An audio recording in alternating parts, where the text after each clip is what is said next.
Vocês estão bem, irmãos? Fazia algum tempo já que eu não trazia a palavra, né? Os irmãos teve livramento todo esse tempo, mas agora o livramento acabou. Chegou a vez.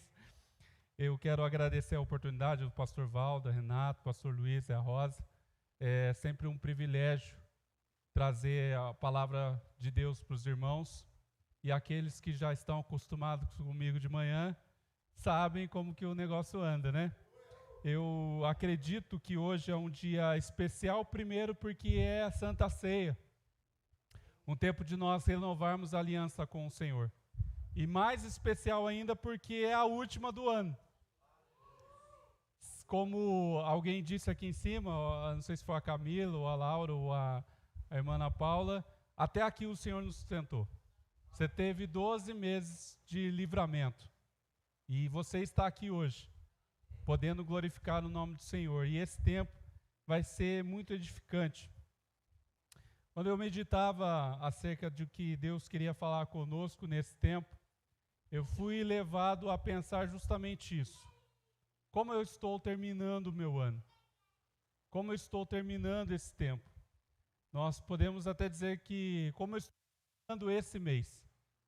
Mês passado você tomou ceia, nós tivemos as nossas vidas por aí, trabalho, família, escola, e eu creio que foi difícil para você se manter numa condição santo nesse mundo caído. Mas nós vencemos e aqui estamos. A pergunta que eu me fiz é, com tudo que eu me comprometi ao início do ano, será que eu cumpri? Com tudo aquilo que eu disse que eu iria fazer ao longo do ano na minha vida pessoal, profissional, na minha vida ministerial, será que eu cumpri? É um questionamento que a gente se faz ao final do ano. Será que eu fui muito mais amigo de Deus ou inimigo da obra dele? Todo ano nós fazemos as nossas famosas listas, né?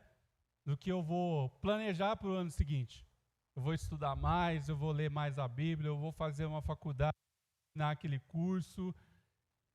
Mas quando chega agosto, quando chega julho, a gente já nem lembra da lista. Talvez fisicamente ela já nem exista mais. E aí, o que a gente faz? Eu deixo para o ano que vem. Mas é um momento da gente refletir. Por isso o tema da nossa mensagem é termine bem para começar bem. Há uma corrida proposta para nós, nesse tempo. Há uma corrida proposta para a sua vida. Uma corrida que muda de acordo com a situação que a sua vida vai se levando. Quando nós casamos, já muda a rotina, você não é mais solteiro. Quando você se casa e tem filhos, já muda a rotina. Você já não é mais só o casal. E essa corrida, ela não para. Ela não para. Ela só vai finalizar quando o nosso Senhor Jesus voltar. Nós temos estudado ao longo dos domingos de manhã acerca do livro de Romanos. E eu creio que todos aqui que têm participado estão sendo edificados. Eu estou sendo muito mais edificado porque estou aprendendo com os irmãos também. E esse tempo é um tempo de crescimento. Talvez para você deva ser difícil vir ao domingo por conta de trabalho, por conta de outras qualquer coisas na sua agenda. Mas é preciso sacrifício. Em todas as áreas, empresários, esportistas, estudantes, todos eles tiveram uma vida sacrificial. Ao se tratar da igreja brasileira, os grandes ministérios hoje também não começaram grandes. Como diz uma pessoa por aí, o que nasce grande é monstro da Disney. Ele já nasce grandão já. Mas, se tratando-se da vida real, tudo vai levar a um sacrifício. Existe uma frase do conhecido técnico Bernardinho, que ele diz assim: existem dois tipos de dor. A dor da disciplina e a dor do arrependimento. Garanto que a dor do arrependimento é muito mais dolorosa. Quando você toma decisões que irão levar a um ponto comum, como estamos no fim de uma jornada, ela vai decidir, ela vai determinar como foi as suas decisões antes. Quando o estudante, por exemplo, ao início do ano, chega nessa época do ano, muitos alunos e alunas, e eu falo isso porque eu já fui um deles, começa a estudar que nem louco, freneticamente. Isso é sinal de que ele é estudioso? Não, é sinal de que ele protelou alguma coisa ao longo do ano para tentar se safar. Na minha época ainda repetia de ano, né? Hoje eu acho que nem repete mais, né? Mas na minha época a gente ficava doido, estudando. Errado, porque você acaba se aplicando para uma única coisa. E na verdade você não está aprendendo. No emprego também é a mesma coisa. Quando a gente está trabalhando, você está tranquilo, você já está trabalhando, mas você esquece de se profissionalizar mais, de capacitar mais, de fazer um curso. Talvez hoje, na área que você atua, não é a área que você quer, mas é o momento de você se empenhar em estudar para a área que você deseja. Mas quando nós procrastinamos isso, o que acontece? Vem o desemprego. E aí uma dificuldade muito grande, porque se você não teve esse tempo para se atualizar, você cai no mercado de trabalho desatualizado. E é um dos motivos grandiosos de a pessoa ficar muito tempo desempregada. Em todas as áreas, todas as oportunidades, há oportunidade de nos preparar para um fim de jornada incrível. Mas nem sempre nós fazemos isso por causa da procrastinação. Todos querem prosperar, todos.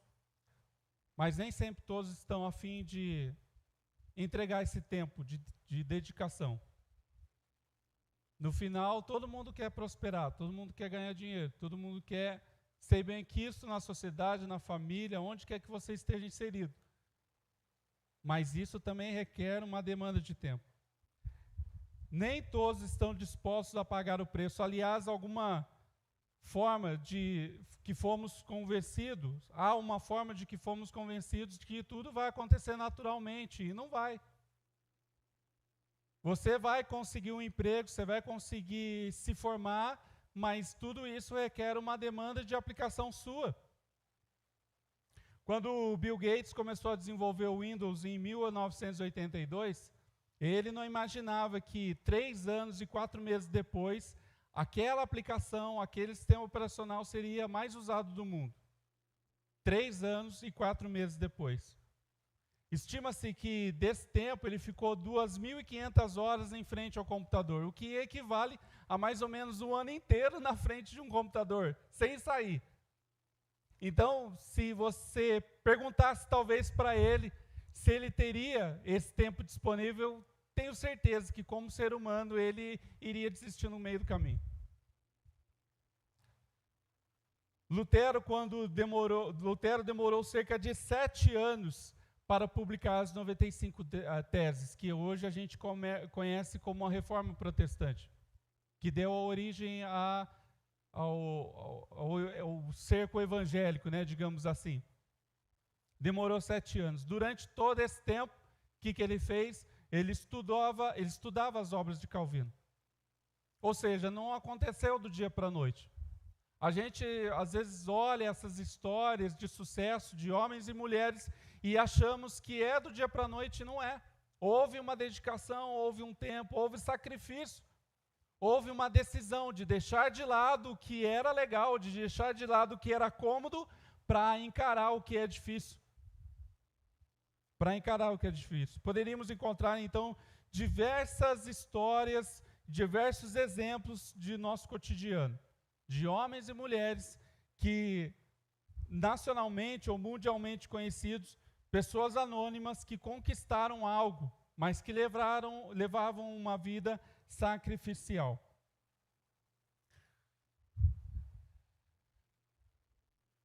Na Bíblia nós temos alguns exemplos de pessoas que começaram bem, como o rei Saul, por exemplo. Como está escrito em 1 Samuel 10, versículo 1, e diz assim: Então Samuel apanhou um jarro de óleo, derramou-o sobre a cabeça de Saul e o beijou, dizendo: O Senhor tem ungido como líder da herança dele. Mas o mesmo, embora tenha sido ungido pelo próprio profeta e percebido que os sinais que isso teria acontecido era real, era de Deus, como ele mesmo cita, chefe para uma herança, Saul enfrentou um problema. Fracassou em obedecer à palavra do Senhor. Vemos em 1 Samuel 15, 24, ele diz assim, o próprio Saul, dizendo, eu pequei, respondeu Saul, desobedeci as ordens de Deus, o Senhor, e as instruções que você deu, nesse caso que ele está falando do profeta, fiquei com medo do povo e fiz o que eles queriam. Muitas das vezes a gente pensa que as coisas às vezes vêm fácil, mas a gente esquece de algo, obedecer aos mandamentos e aos direcionamentos do Senhor. Se Deus te deu um direcionamento, querido, e está difícil a outra via, é porque você deveria ter tomado outra ação. Às vezes a gente não crê nas coisas que as pessoas nos falam como ordem ou direcionamento de Deus. Como o pastor costuma dizer aqui, nós somos uma igreja mineira, pequena. E você me conhece e eu conheço você. Mas um tempo atrás, creio que foi no domingo de manhã, eu disse para os irmãos, quando eu me converti, eu esperava que chegasse um irmão e falasse, eis que te digo, servo meu. E isso nunca tinha acontecido até então. Mas um belo dia, num momento de consagração aqui, alguém da igreja me mandou uma mensagem, e era tudo que eu precisava ouvir.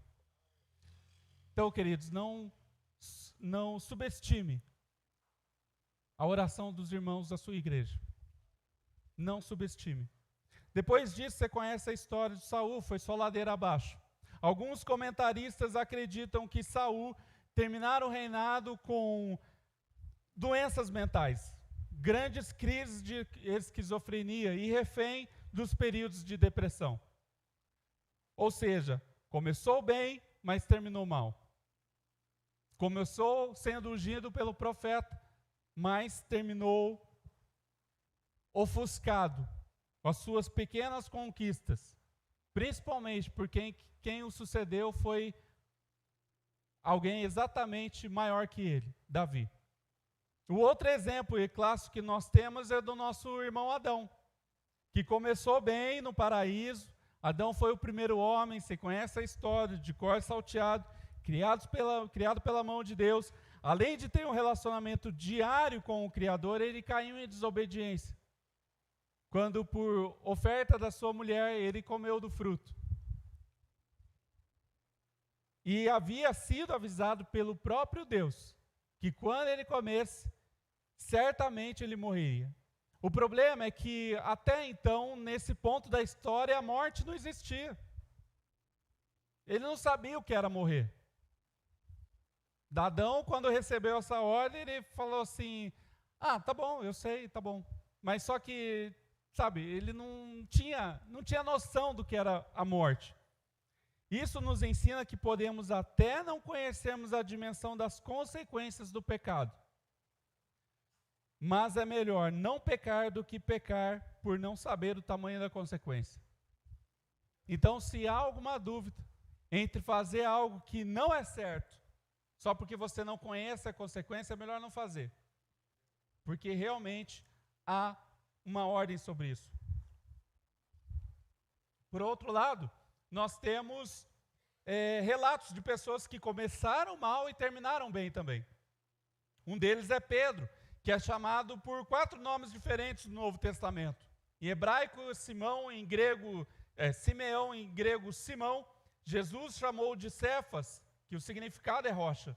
E nós conhecemos Pedro pelo significado pedra.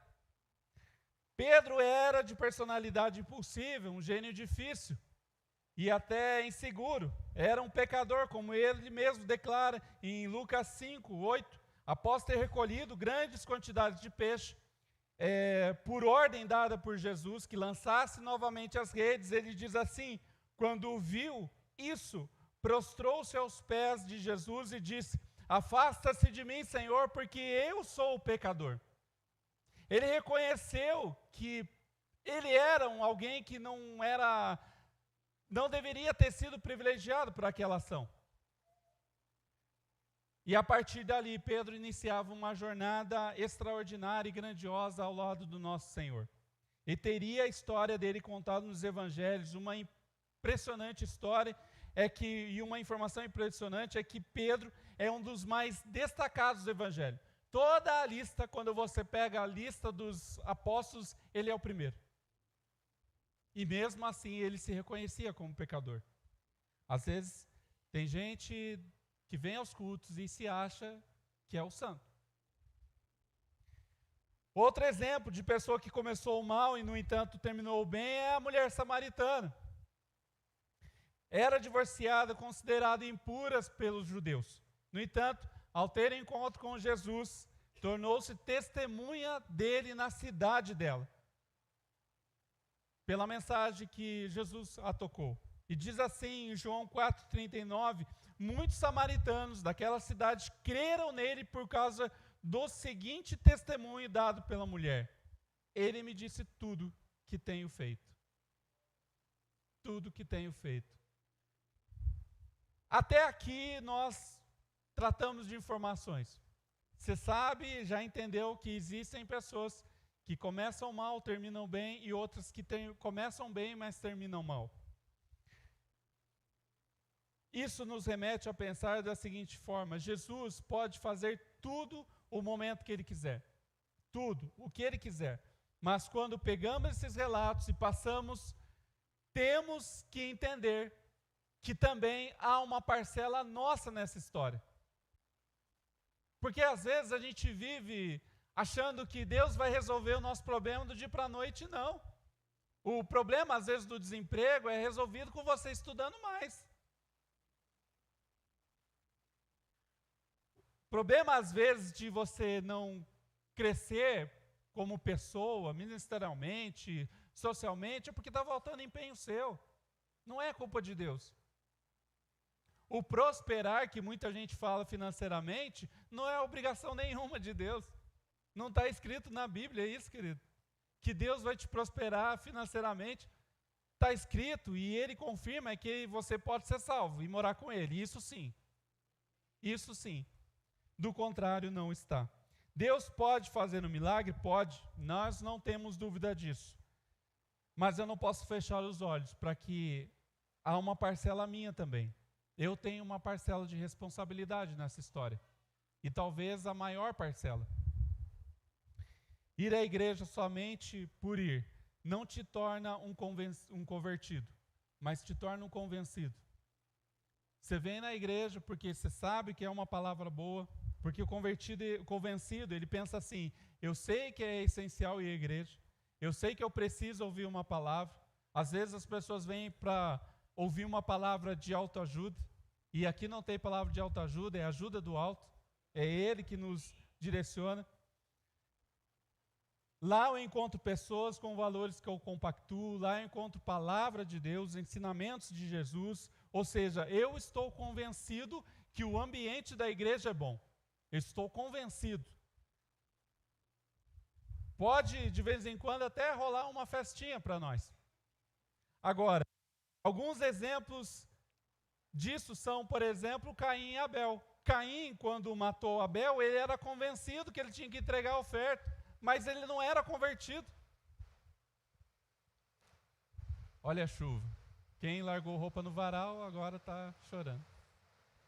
Ananias e Safira, quando venderam a sua propriedade e mentiram diante dos apóstolos sobre o valor vendido, o casal era convencido que tinha que entregar, mas não era convertido. Ele não tinha a real intenção disso.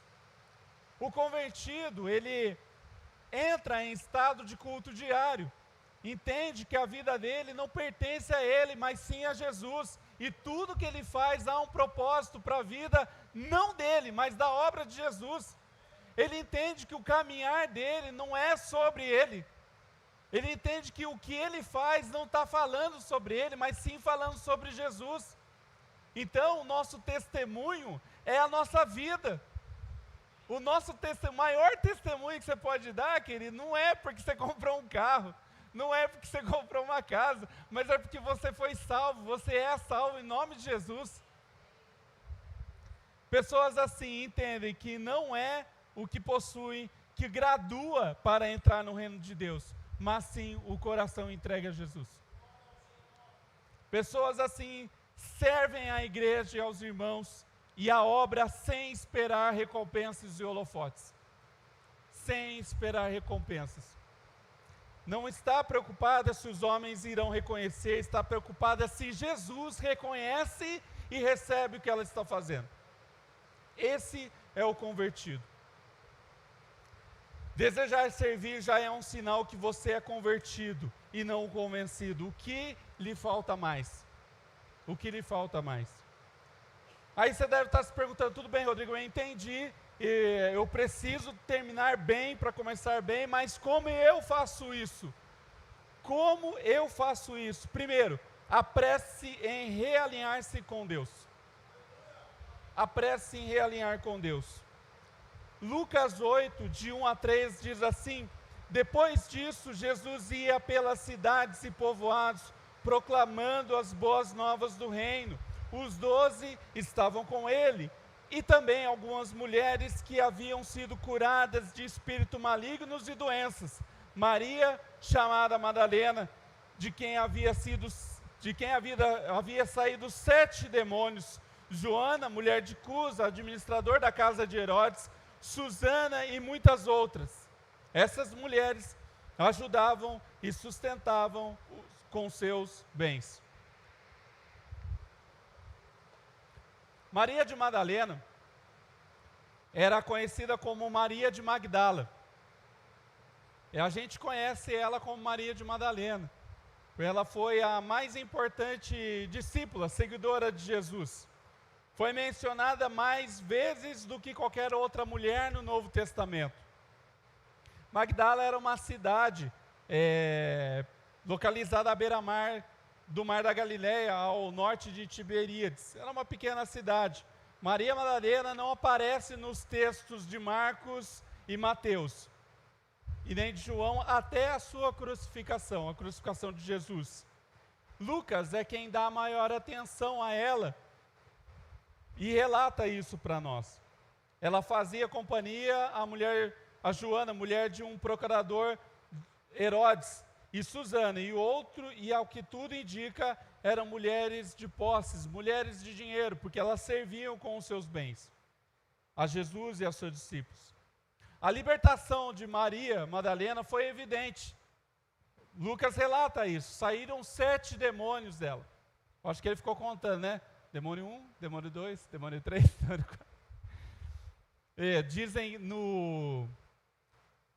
naquele seriado The Chosen, né? Diz que tem uns apóstolos lá que tem umas características assim. Então, dá para a gente entender que talvez seja isso mesmo.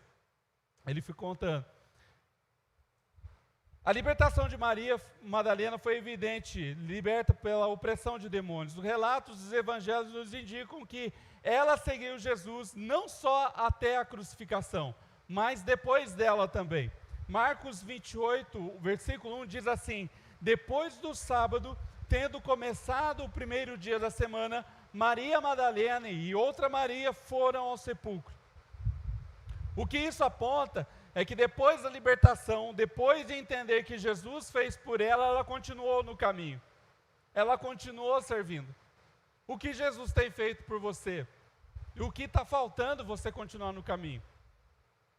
Nós não estamos, querido, nós estamos numa igreja, e eu sinto lhe informar que não é uma igreja de santos. Nós somos tão pecadores quanto o irmão que está do seu lado.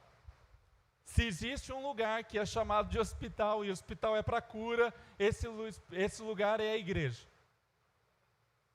E nós precisamos entender que pessoas vão te decepcionar.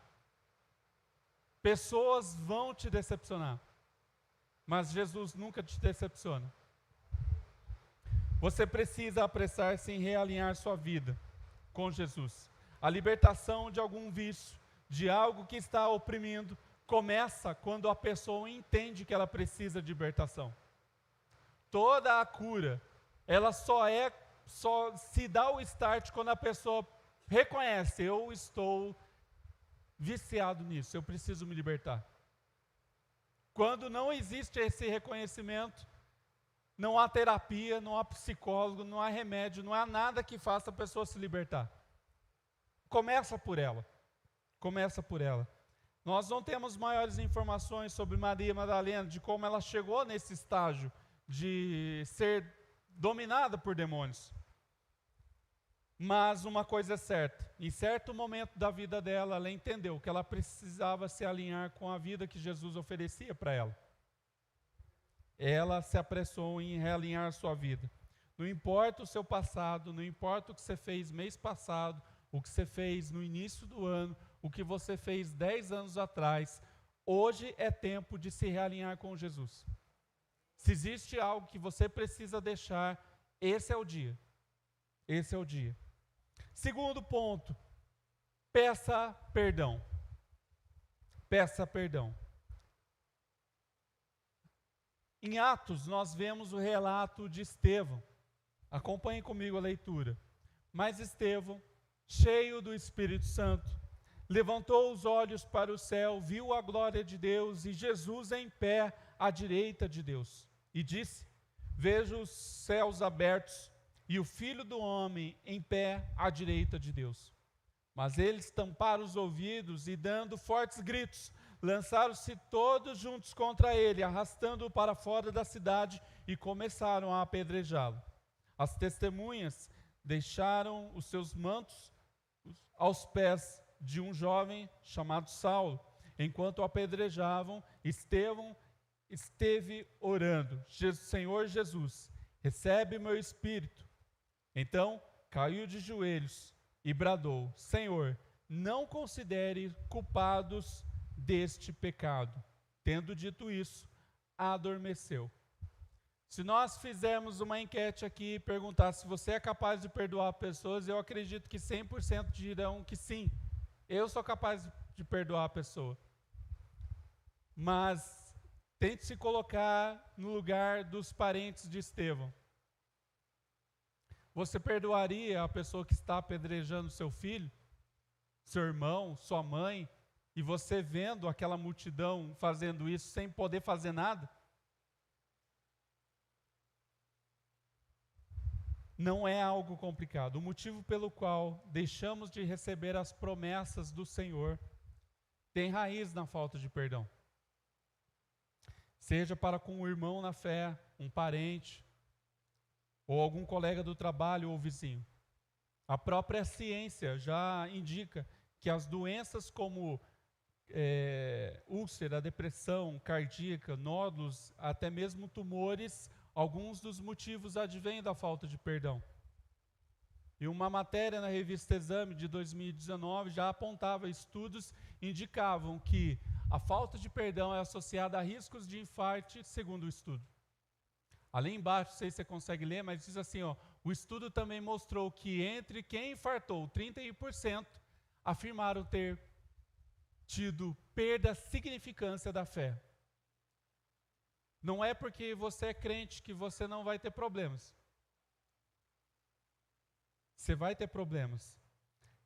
Mas isso não pode nos afastar dos caminhos do Senhor.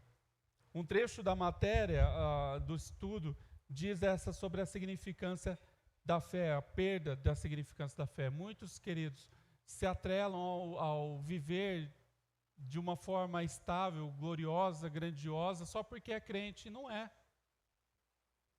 Não é que você não está aquém da sociedade, que você não vai sofrer com os preços altos do mercado só porque você é crente, ou o desemprego, ou uma gripe. A própria período que nós vivemos anteriormente por conta da Covid mostrou isso. Muitos irmãos, eu mesmo fui acometido pela doença, e nem porque eu sou crente que eu não fui acometido. O evangelista e escritor John Bevere, ele diz assim: uma pessoa que não consegue perdoar esqueceu-se da grande dívida da qual foi perdoada. Quando você percebe que Jesus libertou da morte eterna, você liberará outros incondicionalmente. Você precisa perdoar. Se há algo que está travando a sua vida, parente, irmão da fé, querido, você precisa perdoar. Isso não diz sobre você, porque a falta do perdão é como já foi dito aqui alguma vez, tomar veneno achando que o outro que vai morrer. Não vai, quem está morrendo é você. Quem está morrendo é você. Perdoar é a chave para receber as bênçãos do Senhor. Manter uma vida relacional com outras pessoas é manter a sua saúde física e mental aprovada diante de Deus. A nossa caminhada nesse mundo, enfrentamos situações difíceis, passamos por tribulações. A própria Bíblia nos alerta disso. Pessoas vão nos magoar, vão ser injustas conosco, mas sempre nós precisamos perdoar, porque Ele nos perdoou. Mas para liberar perdão, há um requisito essencial: o Espírito Santo de Deus. Espírito Santo de Deus. Em Atos 6, os apóstolos relatam que Estevão foi escolhido, outros 6 homens, para servirem a Deus, através da distribuição de alimentos. E esses homens eram homens de Deus, mas a apresentação dos 7 nomes, Estevão é descrito como um homem cheio de fé e do Espírito Santo. Cheio de fé e Espírito Santo. Nós precisamos perdoar, irmãos.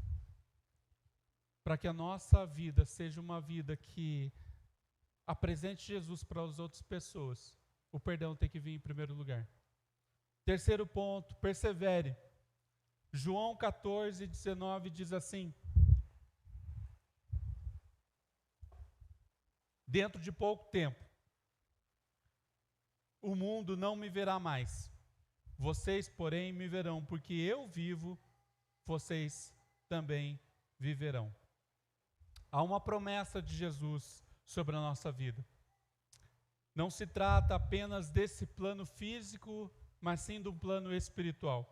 Se a nossa vida não for espelhada na vida que Jesus quer que levemos, certamente não veremos a Cristo.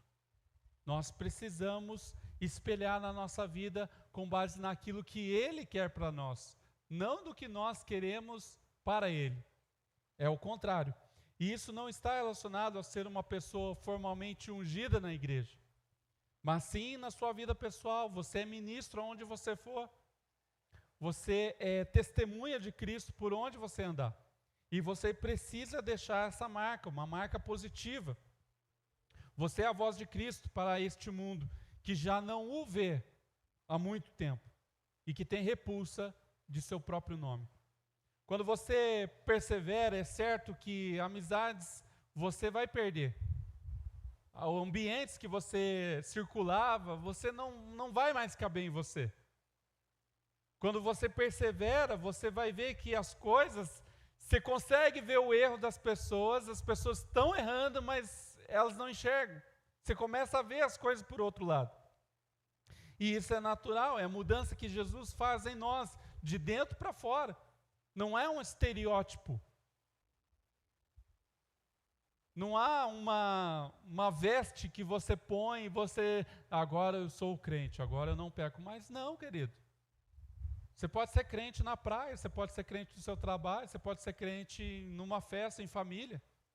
Aliás, a gente não deve esquecer disso, que nós somos crentes em todo o tempo.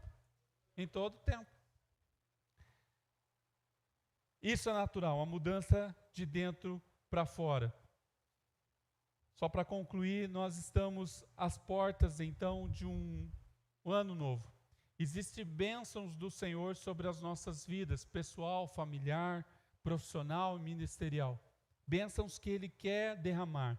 No entanto, nós precisamos saber que é necessário terminar bem para começar bem. E para terminar bem e começar bem, precisamos nos lembrar sempre. E primeiro, apresse em alinhar-se com o Senhor. Apresse. Há um tempo. O seu tempo ninguém sabe. O meu tempo ninguém sabe. Só Ele sabe. Peça perdão e persevere na fé. Persevere na fé.